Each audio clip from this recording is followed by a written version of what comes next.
Pagbasa mula sa ikalawang sulat ni Apostol San Pablo sa mga taga-Korinto.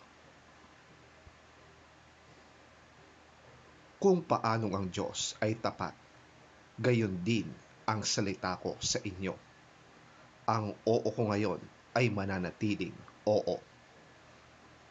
Ang anak ng Diyos na si Hesukristo, na ipinangaral namin nina Silvano at Timoteo, ay hindi oo at hindi, dahil lagi siyang oo. Sapagkat kay Kristo, ang lahat ng pangako ng Diyos ay palaging oo. Dahil sa Kanya, nakakasagot tayo ng amen para sa ikaluluwalhati ng Diyos. Ang Diyos ang nagpapatibay sa amin at sa inyo sa pamamagitan ng pakikipag-isa kay Kristo, at siya rin ang humirang sa amin. Nilagyan niya kami ng kanyang tatak at pinagkalooban ng kanyang espiritu bilang patunay na tutuparin niya ang kanyang mga ipinangako.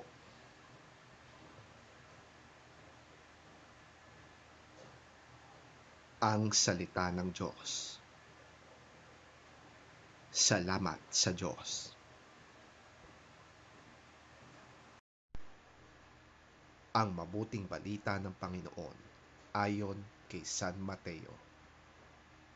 Papuri sa iyo, Panginoon. Kayo ang asin ng sangkatauhan. Ngunit kung ang asin ay mawalan na ng alat, paano pa ito mapapaalat muli? Hindi ba wala na itong kabuluhan, kundi ang itapon at tapakan ng mga tao? Kayo ang ilaw ng sanlibutan. Ang isang lunsod na nakatayo sa ibabaw ng burol ay hindi maitatago. Wala din naman taong nagsisindi ng ilaw at pagkatapos ay inilalagay yon sa ilalim ng malaking takalan. Sa halip, inilalagay yon sa talagang patungan upang matanglawan ang lahat ng nasa bahay.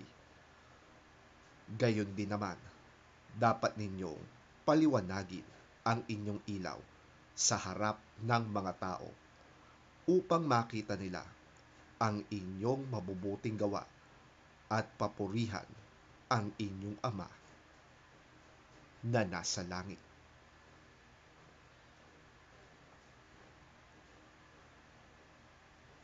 Ang mabuting balita ng ating Panginoon. Pinupuri ka namin, Panginoong Hesukristo.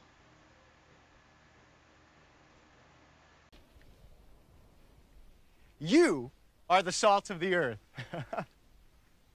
But if the salt loses its saltiness, how can it be made salty again? It is no longer good for anything except to be thrown out and trampled by men. You are the light of the world. A city on a hill cannot be hidden. Neither do people light a lamp and put it under a bowl. Instead, they put it on its stand. And it gives light to everyone in the house. In the same way, let your light shine before men that they may see your good deeds and praise your Father in heaven.